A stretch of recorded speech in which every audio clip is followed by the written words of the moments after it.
15 anos do Falando Nisso, a gente na sexta temporada, de segunda a sexta, hoje em 2 formatos. Você já sabia que a gente estava no Brasil inteiro pela potência da banda KU, com parabólicas espalhadas por todo o país. Você já sabe que agora a Rede Meio, ela tem uma convergência digital gigante, por isso você, internauta, telespectador, são sempre muito bem-vindos. E agora, o que talvez você ainda não se deu conta é que nós nos transformamos numa rede nacional de televisão. Então, a gente está em vários estados, São Paulo, Pará, Maranhão, Rondônia, Ceará, Amazonas, Tocantins, Amapá, Acre, Mato Grosso, Goiás, uma lista que se atualiza toda hora. Então, para a gente é uma honra, é uma oportunidade de dividir com você conteúdos e conteúdos principalmente nacionais, né? Quando a gente aqui no Falando Nisso aborda temas essenciais. E hoje a gente vai abordar um tema que não pode, não deve sair da pauta. Eu tenho aqui nos nossos estúdios a defensora pública Verônica Accioli, que vai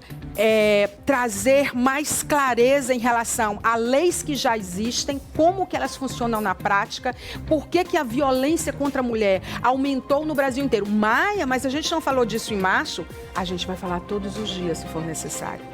Porque se for para diminuir, se for para fazer letramento, se for para alertar, despertar e diminuir a morte de mulheres, o assédio de mulheres e outras violências contra a mulher, a gente vai falar todo dia. No caso do Falando Nisso, a gente vai falar uma vez por semana sobre isso sempre. Que você sabe que de cada 5 entrevistas por semana aqui, 3 são de mulheres. E isso é uma decisão consciente da nossa editoria. Então, bem-vindo ao nosso programa. Aperte os cintos, eu volto em 10 minutos com esse tema que você jura que já sabe tudo, mas a gente sabe muito pouco. Até já.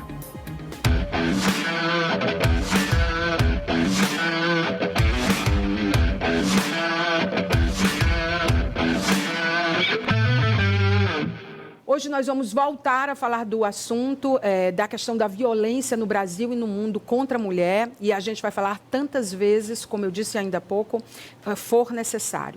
Eu acho que a partir do momento que os números aumentam, a partir do momento que a gente tem não exemplos ou exemplos de como não fazer, não julgar, como não dar preço à violência contra a mulher, que foi o caso que aconteceu, por exemplo, na Espanha. Eu não vou aqui me deter a esse caso, porque acho que virou uma notícia nacional, para o bem e para o mal, né? Para o mal no sentido de que nós, mulheres, dissemos, então dá para estuprar e pagar uma fiança e ficar por isso mesmo? Agora tem um preço? Eu achava que era outra coisa. Quando a gente vê o mundo fazer isso, lugares considerados evoluídos juridicamente, sob todos os aspectos, é realmente assombroso.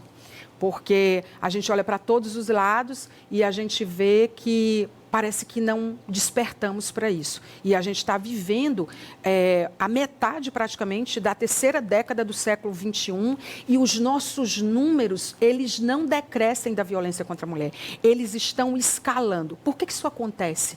Né? Por que o Robinho só foi preso agora? Por que os Robinhos, os Daniels, as pessoas que estão por aí violentando a mulher, quando a gente fala de matar, de estuprar, de misoginia, de sexismo, do não direito de ir e vir, de assédio sobre todos os aspectos, por que isso não diminui? Então, assim, se você é daqueles que se incomoda ou você é daqueles que precisa se incomodar, o seu lugar é na entrevista de hoje. Eu tenho aqui a defensora pública Verônica Accioli, ela é defensora pública do Estado do Piauí, titular da Defensoria Pública do Núcleo de Defesa da Mulher, então é a pessoa certa, no lugar certo para falar desse assunto. Esse núcleo, ele versa sobre a situação da violência aqui em Teresina, mas que tem contornos que são universais, e ela é doutora em Direito e Políticas Públicas, além de ser mestre em Direito Constitucional. Doutora, bem-vinda ao nosso programa. Obrigada pelo convite. Você falou muito no mês de março na questão da violência contra a mulher. Como você, é um tema que eu falo sempre, é um tema de uma causa de vida, né? É um tema que eu me dedico academicamente e, felizmente, eu posso trabalhar naquilo que eu escolhi estudar. Então, eu trabalho com violência doméstica há 20 anos, mesmo antes da Lei Maria da Penha. O Piauí é um dos primeiros estados do Brasil a ter um núcleo específico numa defensoria que trata a mulher em situação de violência doméstica. Então, eu venho falando há décadas sobre esse tema. A Defensoria Pública, ela é um órgão de controle externo, né? Ela é um órgão ali importante no sentido de estar atento a essas políticas públicas todas. Eu queria saber como que vocês atuam exatamente e o que mudou para vocês nos últimos anos dentro dessa área, dentro desse núcleo.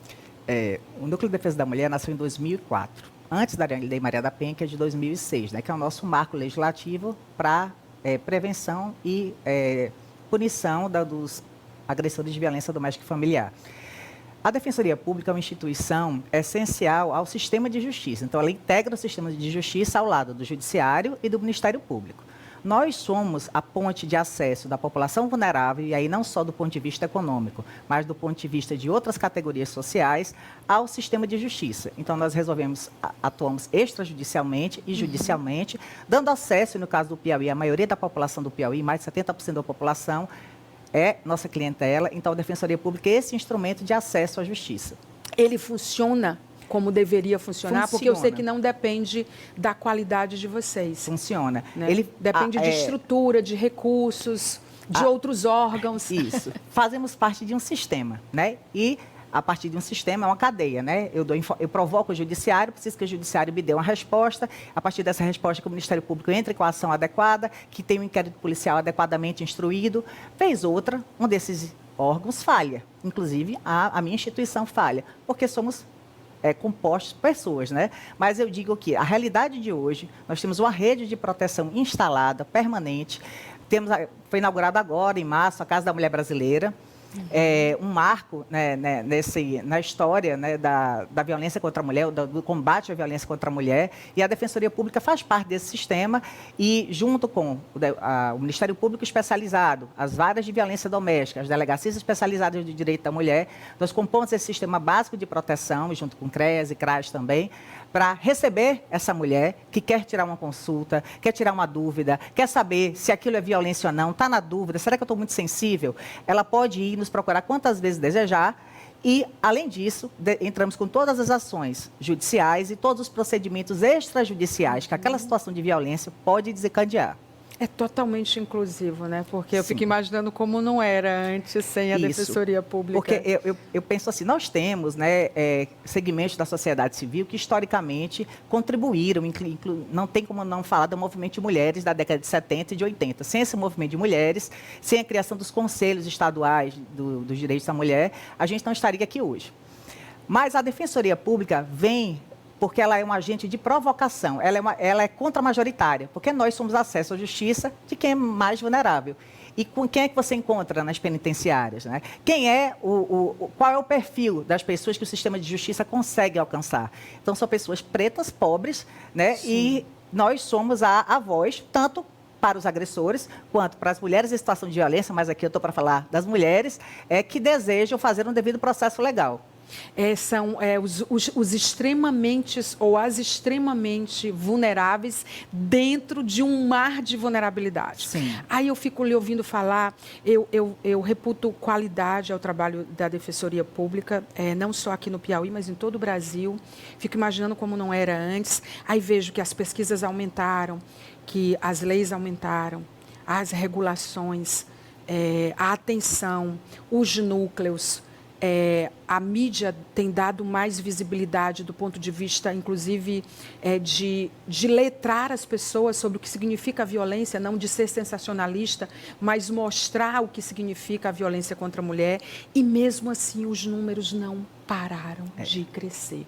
Na pandemia, a gente viu essa escala que todo mundo já fala, com os homens dentro de casa ou mais próximos das suas companheiras, ou das mulheres de modo geral, companheiras ou não. Eles botaram para valer em cima da gente. Dormindo com o inimigo, literalmente. Dormindo com o inimigo. Mas a gente achava que isso, depois da pandemia, ia parar.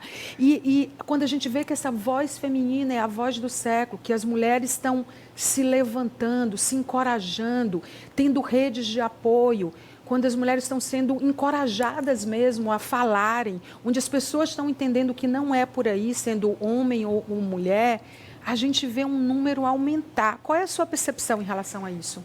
Existem, para mim, um cruzamento de situações. Primeiro, o crescimento da institucionalização do combate à violência contra a mulher. Nós temos hoje órgãos especializados na polícia, no Ministério Público, no Judiciário, na Defensoria.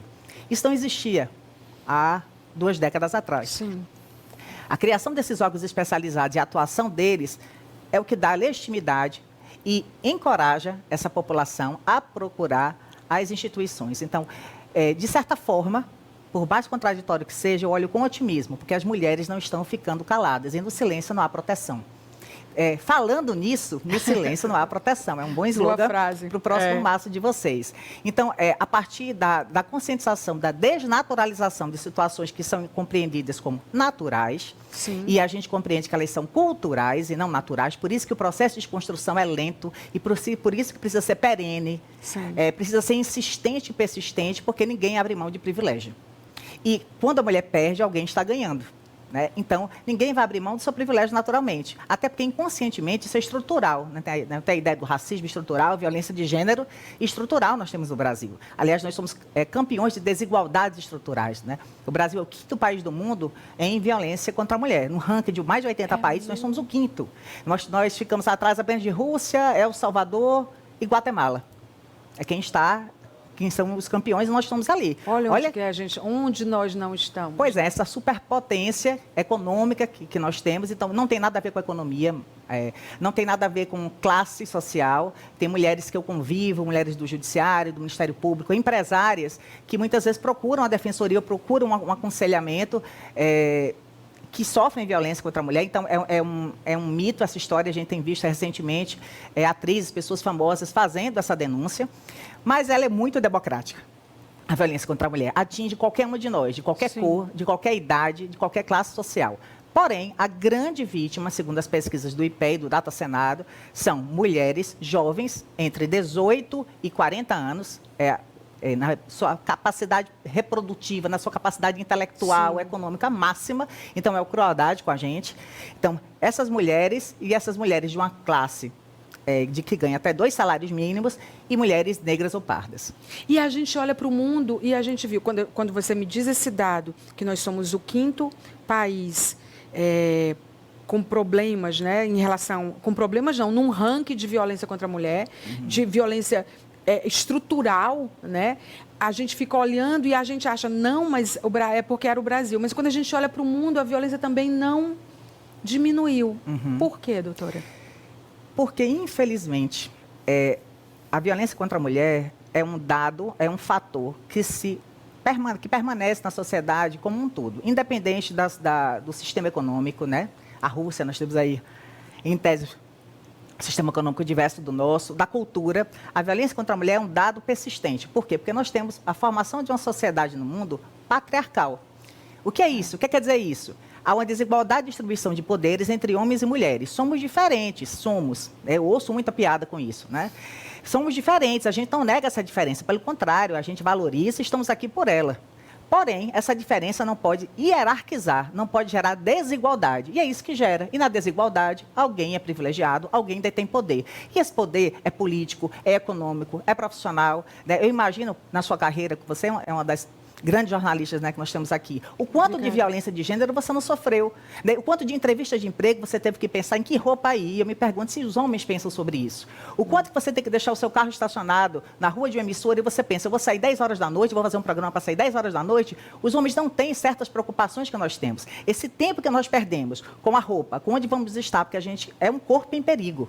E na pandemia que você citou, eu não queria deixar de passar isso de lado. A Defensoria Pública funcionou a pleno vapor. E, infelizmente, o núcleo bateu números recordes de atendimento. Por quê? Porque nós, literalmente, dormimos com o inimigo. Né? O perfil do agressor, depois eu posso falar para você, mostra que a maioria dos agressores das mulheres são seus companheiros ou ex-companheiros. E tem que idade? Eles também estão nessa camada, entre 18 e 40 anos. Então, é uma população jovem que sofre. Eu preciso dizer que o machismo e que a desigualdade de gênero coloca todo mundo perdendo, coloca o país. O país perde trilhões, a ONU fez esse estudo, com a violência doméstica. Mulheres que faltam ao trabalho, que entram com pedido de licença, verbas assistenciais, instituições que tem que funcionar, danos a essa mulher, danos à família. Então, o país perde economicamente. Se você não entender que é uma questão de justiça e não entender o pensamento radical que o que é ser feminista? É entender que homens e mulheres são iguais. Esse grande pensamento radical. Porque querem achar que o feminismo se opõe ao machismo. O machismo acha que o homem é superior à mulher. Nós não achamos isso. Eu me considero uma mulher feminista, eu acho que nós temos direitos iguais. Então, isso é o feminismo, que é muito importante que a gente pare de ter medo de se entender assim, de se comportar no mundo a partir desse lugar feminista. E a partir desse lugar feminista, essa desigualdade entre os gêneros é culturalmente fomentada. Né? A gente tem um trabalho de construção, de um lado, e um trabalho de reprodução enorme desse padrão de cultura, inclusive pelas próprias mulheres, de outro. Então, nessa queda de braço, temos tido grandes avanços, né? Grandes avanços têm ocorrido no Brasil e no mundo, não tem como negar isso. Porém, eles são muito tímidos diante do massacre da população feminina que a nossa geração tem presenciado, outras gerações já presenciaram. Algumas mulheres mais velhas dizem, minha filha, isso aqui já foi tão pior. Já foi tão pior. Mas não é por isso que eu deixo de lamentar o que a gente tem hoje em dia, porque se somos um mundo de inteligência artificial, em que não existem mais fronteiras nem físicas, nem imaginárias entre o mundo ou os mundos, se é que existem, né? Nós ainda tratamos mulheres como ou seres de segunda categoria ou objetos. Então, a gente precisa desconstruir isso a partir de casa. É assombroso como a gente nem naturaliza, a gente normaliza a violência contra a mulher. Sim. Você citou aí que impacta a economia, o desenvolvimento dos lugares, né? O custo de se combater isso, o custo que eu estou falando não é só financeiro, de vidas que se perdem, de famílias que se desfazem, e é absolutamente constrangedor enquanto humanidade que a gente não tem evoluído. A gente evoluiu tanto. E a gente não evoluiu nisso. E assim, o que aconteceu esse ano de dados midiáticos em escala global, não só do Daniel, do Robinho, mas de outros casos que a gente acompanha o tempo inteiro, é tipo assim, ele traz, por um lado, a coragem de dizer, ainda temos um longo caminho. Vamos respirar fundo e vamos fazer um letramento disso. As escolas não falam sobre isso. As universidades não falam sobre isso. Acho que falam em cursos específicos, da sociologia, das humanas, né? Mas o pessoal de exatas não trata disso. Nem o pessoal de humanas completamente trata disso. Então, a gente sente que não há um letramento em escala global, a não ser em órgãos constituídos naturalmente para fazer esse enfrentamento. É o caso da Defensoria Pública e de outros, né? É o caso da ONU, são outros, muitos casos, né? De órgãos globais, inclusive.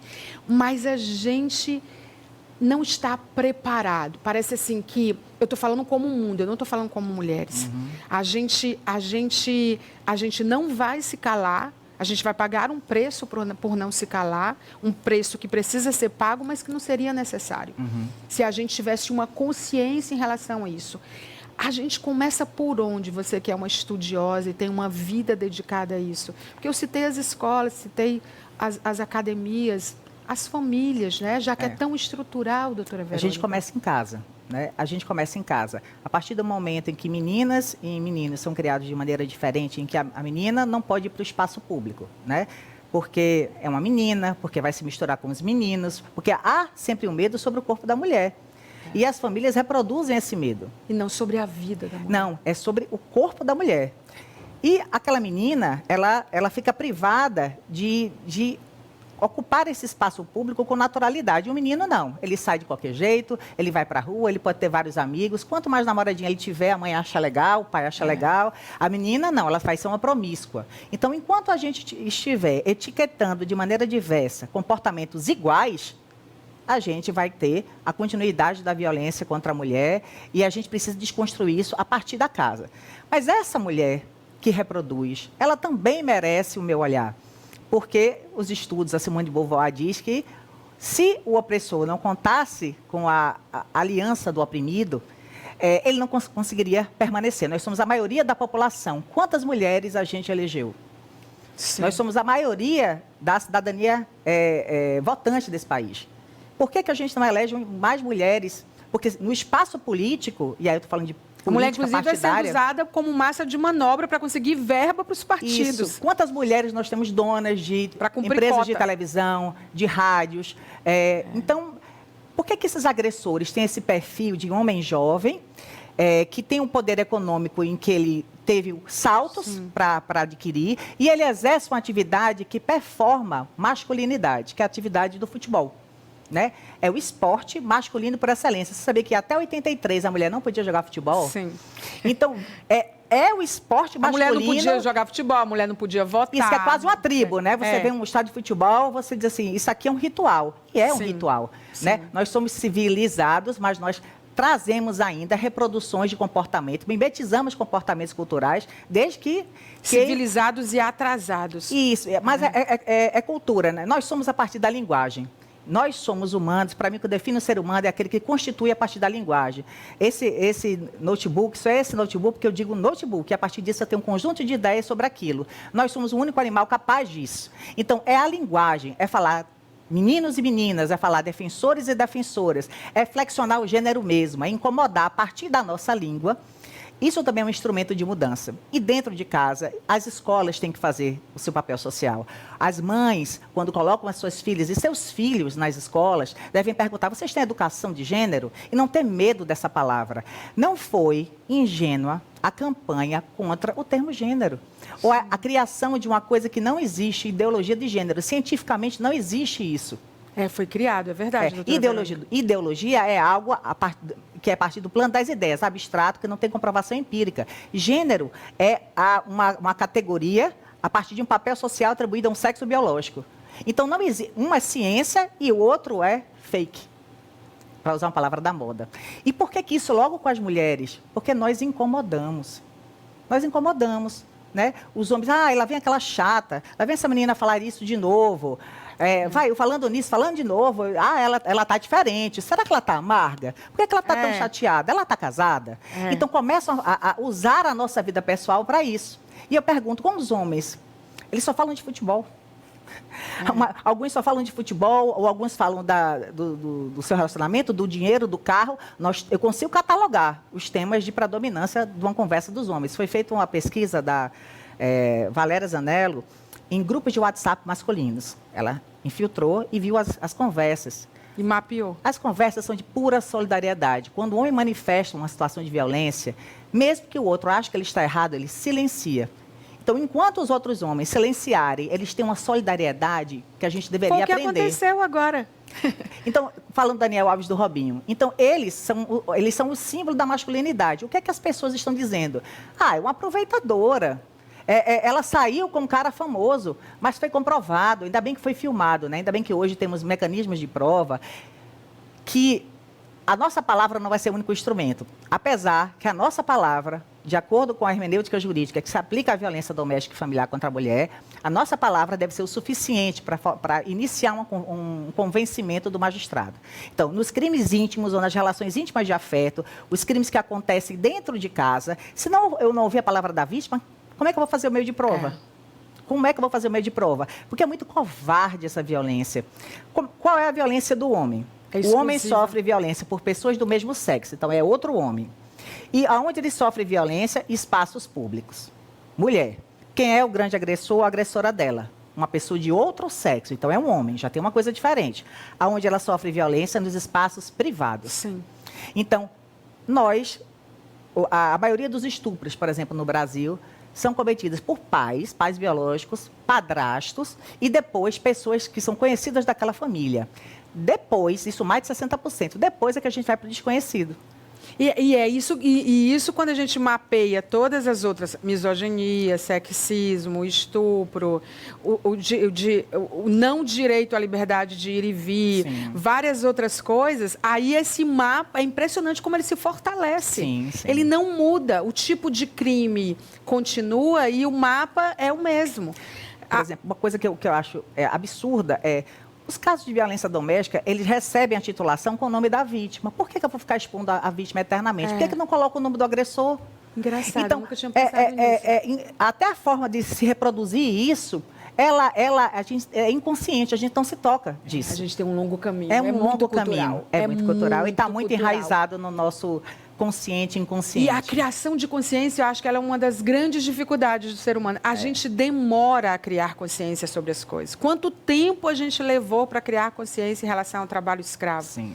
quanto tempo. E quanto a gente ainda está atrasada, né? E a gente ainda hoje tem práticas de trabalho escravo muito comuns, né? Isso. Muito comuns. Então, assim, quando você olha para outras questões ligadas à humanidade, tão importantes quanto essa, a gente fica dizendo, será que a gente vai demorar essa quantidade de tempo, mesmo com esse mundo acelerado? A própria Lei Maria da Penha, que você é uma especialista nela, né? Ela foi um divisor de águas, mas precisou depois de uma outra lei, a lei do feminicídio. Precisaram de outras regulações em relação a isso. Porque parece que não é só uma questão... Parece não é só uma questão de legislação. É porque a norma, a lei... Se eu colocar uma lei assim... Os homens que se mantiverem fiéis durante toda a sua vida não pagarão imposto de renda. Algum dia você acha que essa norma vai ser aplicada? Ela vai permanecer ali, ó, no plano da abstratividade. É um ótimo exemplo. Então, a norma é o ponto de partida, não é o ponto de chegada. O ponto de chegada é a aplicação e a assimilação da cultura institucional pelos poderes. É isso que vai fazer com que aquela norma pegue, que ela se efetive. Então, não é só criar normas. Isso é uma falácia, uma forma de desviar a atenção de onde está o problema. O problema está na cultura institucional, tanto das instituições públicas quanto das empresas privadas. E eu fico pensando também, doutora Verônica, porque assim, a gente não pode dizer que a maioria sabe onde procurar ajuda. Sim. Que a maioria sabe onde que existe a Lei Maria da Penha, Sim. a Lei do Feminicídio, que existe a Defensoria Pública. Quando a gente olha, quando a gente desmobiliza o nosso olhar e que vai para os invisíveis ou os invisibilizados... É mais doloroso ainda, isso. Porque tem muita desinformação sobre direitos. Mulheres que acham que não tem direito a nada, que é aquilo Sim. mesmo, que é a vida.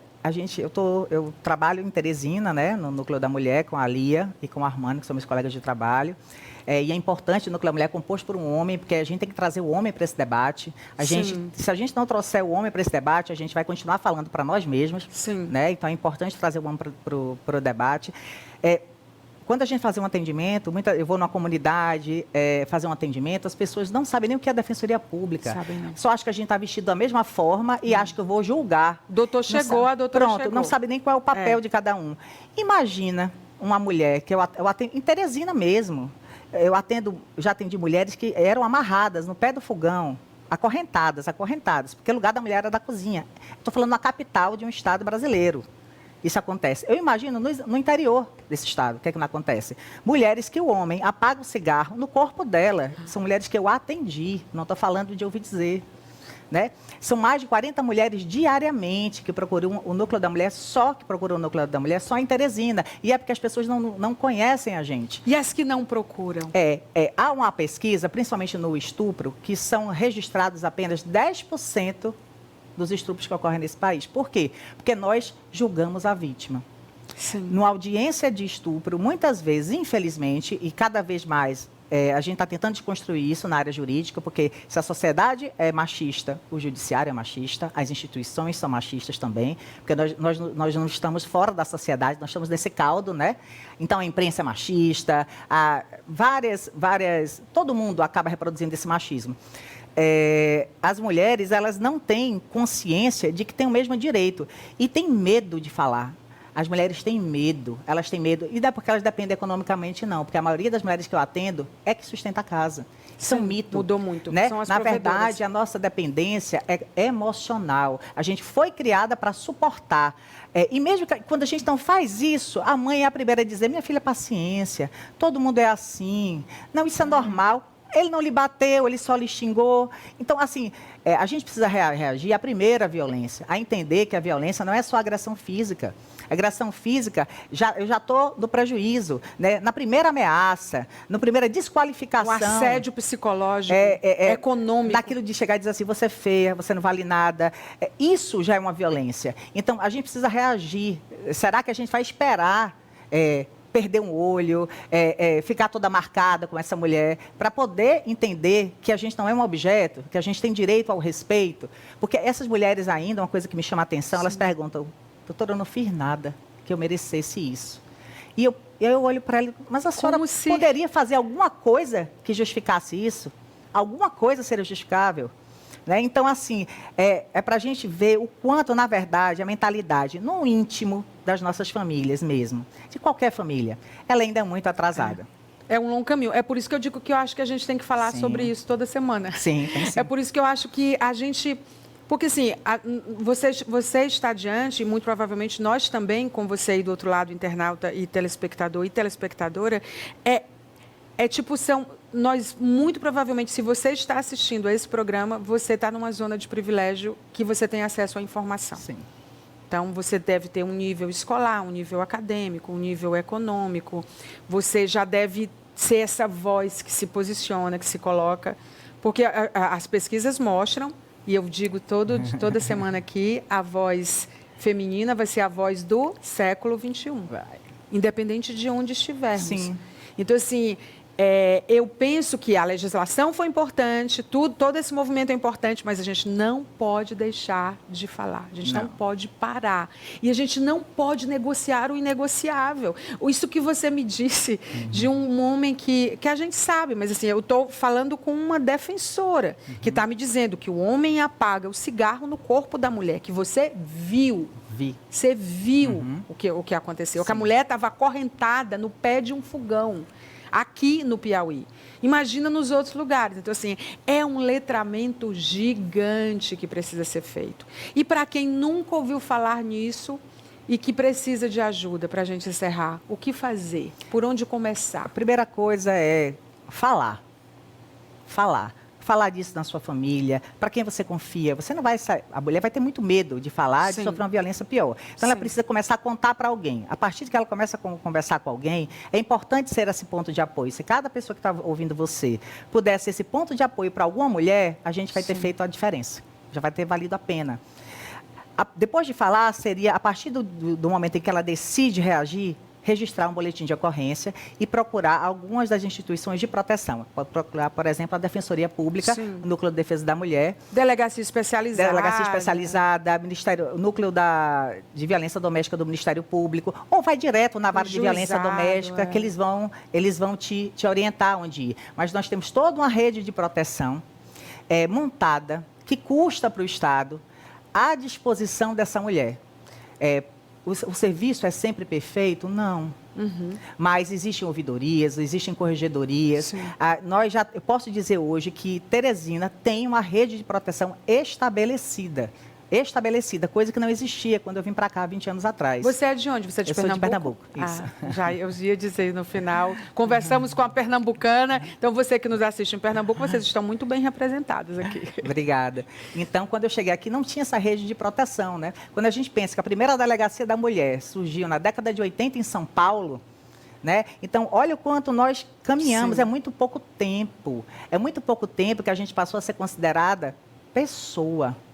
Né? A mulher, na década de 70, que se divorciava, que não tinha autorização do marido, não podia fazer determinados negócios. Eu já era nascida na década de 70, estou me entregando aqui. Desquite, então, tinha que ser desquite depois do divórcio. As mulheres geralmente eram expulsas das igrejas. A tal da legítima defesa da honra. Sim. Né? Então, assim, são tantas coisas. Ou foi outro dia que o homem deixou de autorizar a laqueadura. Foi agora, recente. Exatamente. Então, veja só. Parece que o nosso corpo, todos os temas que envolvem direitos das mulheres, eles são polêmicos. Não vou entrar em alguns, mas todos são polêmicos. Sim. Por quê? Porque ainda há, ou consciente ou inconscientemente, paira uma dúvida se merecemos o mesmo tratamento dos homens. Essa é a grande resposta, para mim, que nós precisamos dar. Se eu acordar de manhã e disser sim, merecemos, eu tenho uma responsabilidade social a cumprir aonde quer que eu esteja. Eu acho que você disse tudo. Tem um número, doutora? Um contato? Tem o endereço, é Rua Joca Pires, número 1000. A Defensoria Pública tem o Instagram, Defensoria Pública do Piauí, e tem uma página na internet que você lá tem uma lista de endereços de telefones. Você pode ligar para qualquer telefone desse. Ela está falando e a gente está colocando aí no vídeo para você, tá? A página, o Instagram, tá? Tudo para você compartilhar essa informação. Doutora, muito obrigada. Uma entrevista de alto nível. Acho que a gente entra o mês de abril com muitas verdades. Sim. Mais verdades incômodas, ainda. mas é importante, né? Sim, é necessário que se diga isso. A gente não pode deixar de falar sobre isso. Escolas, falem sobre isso. A gente precisa promover essa inclusão, sabe? para o bem da humanidade, para a gente não ter vergonha de olhar para o passado como nós, mulheres adultas, temos hoje. Então, acho que a gente tem um compromisso geracional com os futuros habitantes desse planeta. E a questão da violência contra a mulher, nós temos 8 bilhões de pessoas no mundo, 8 bilhões de pessoas que nasceram do nosso ventre. A gente já nasce como rainha porque a gente já povoou todo mundo, né? Então, eu acho que tem várias coisas. Nós somos a materialização da natureza humana. Você olha para a mulher e você vê a natureza. Mulher tem TPM, menopausa, depressão pós-parto, amamenta. Mulher apanha, morre, né, de companheiros. Então, é muita coisa. Essa natureza que se revolta, que se posiciona e que é tão feroz, que é a natureza que a gente conhece como meio ambiente, nós somos a personificação dela. E aí tem várias versões sobre o que significa mulher quando a gente fala dos arquétipos. O que eu sei é que a gente não pode deixar de falar. A gente tem um século inteiro para atravessar e um compromisso com a humanidade de combater a violência contra a mulher, a violência de gênero. Isso é terrível, gente. Isso é terrível, terrível. E a gente acabou nem dando uma aula sua aqui sobre violência de gênero, mas você vai voltar. Me chama, ó, já gostei. Ela falou, me chama de novo, a gente vai chamar. Muito obrigada. Obrigada. Nós conversamos com a defensora pública, a doutora Verônica Cioli, que trouxe muita clareza sobre a questão da violência contra a mulher e trazendo informações novas, relevantes, num outro viés que a gente precisa ouvir. Nós precisamos fazer novas perguntas, e aí a gente precisa de novos nomes, como o da doutora Verônica falando sobre isso. Eu vou para um breve intervalo comercial, não sai daí, já eu volto. Até já.